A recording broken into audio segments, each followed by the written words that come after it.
We're going to go on a dive to the deep sea. And anyone that's had that lovely opportunity knows that for about 2.5 hours on the way down, it's a perfectly positively pitch black world. And we used to see the most mysterious animals out the window that you couldn't describe, these blinking lights, a world of bioluminescence like fireflies. Dr. Edith Witter, she's now at the Ocean Research and Conservation Association, was able to come up with a camera that could capture some of these incredible animals, and that's what you're seeing here on the screen. That's all bioluminescence, like I said, just like fireflies. There's a flying turkey under turkey. I'm a geologist by training, but I love that. And you see, some of the bioluminescence they use to avoid being eaten, some they use to attract prey, but all of it, from an artistic point of view, is just positively amazing. And a lot of what goes on inside, there's a fish with glowing eyes, pulsating eyes. Some of the colors are designed to hypnotize. These lovely patterns. And then this last one of my favorites, this pinwheel design, just absolutely amazing, every single dive. That's the unknown world, and today we've only explored about 3% of what's out there in the ocean. Already we found the world's highest mountains, world's deepest valleys, underwater lakes, underwater waterfalls. A lot of that we shared with you from the stage, and in a place where we thought no life at all, we find more life, we think, in diversity and density than the tropical rainforest, which tells us that we don't know much about this planet at all. There's still 97%, and either that 97% is empty or just full of surprises. But I want to jump up to shallow water now and look at some creatures that are positively amazing. These cephalopods, headfoots. As a kid, I knew them as calamari mostly, but this is an octopus. This is the work of Dr. Roger Hanlon at the Marine Biological Lab. And just fascinating how cephalopods can, with their eyes, incredible eyes, sense their surrounding, look at light, look at patterns. Here's an octopus moving across the reef, finds a spot to settle down, curls up, and then disappears into the background. Tough thing to do. In the next bit, we're going to see a couple of squid. These are squid. Now, males, when they fight, if they're really aggressive, they turn white. And these two males are fighting. They do it by bouncing their butts together, which is an interesting concept. Now here's a male on the left and a female on the right, and now the male has managed to split his coloration so that the female only always sees the kinder, gentler squid in him. And the male's on the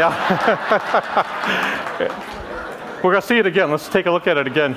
Watch the coloration. White on the right, brown on the left. He takes a step back, so he's keeping off the other males by splitting his body, and he comes up on the other side.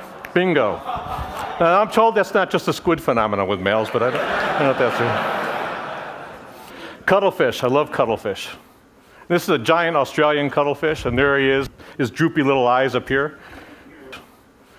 But they could do pretty amazing things too. Here we're going to see one backing into a crevice, and watch his tentacles. He just pulls them in, makes them look just like algae. Disappears right into the background.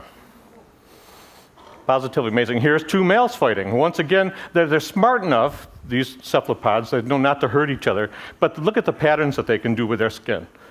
Okay? Just an amazing thing. Here's an octopus. Sometimes they don't want to be seen when they move because predators can see them. And here's this guy actually can make himself look like a rock, and looking at his environment can actually slide across the bottom using the waves and the shadows so he can't be seen. He blends right into his motion blends right into the background. The moving rock trick. So we're learning lots new from the shallow water, still exploring that deep, learning lots from the shallow water. And there's a good reason why. I mean, the shallow water is full of predators. Here's a barracuda. And if you're an octopus or a cephalopod, you need to really understand how to use your surroundings to hide. In the next scene, you're going to see a nice coral bottom. And you'd see that an octopus would stand out very easily there if you couldn't use your camouflage, use your skin to change color and texture. Here's some algae in the foreground. And an octopus. Isn't that amazing? Now Roger spooked him, so he took off, a cloud of ink, lands, and when he lands, the octopus says, "Look, I've been seen, best thing to do is get as big as I can get." That big brown makes his eye spot very big. So he's bluffing. Let's do it backwards. I thought he was joking when he first showed it to me. I thought it was all graphics. So here it is in reverse. Watch the skin color. Watch the skin texture. Just an amazing animal. Can change color and texture to match the surroundings. Watch him blend right into this algae. 1, 2, 3.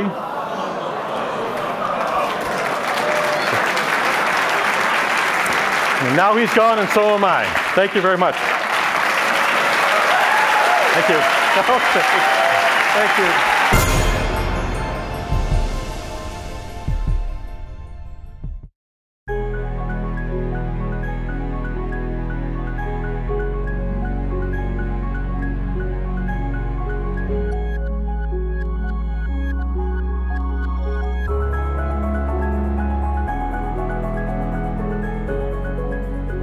Often, when things are allowed the freedom to take shape, they tend to reshape everything.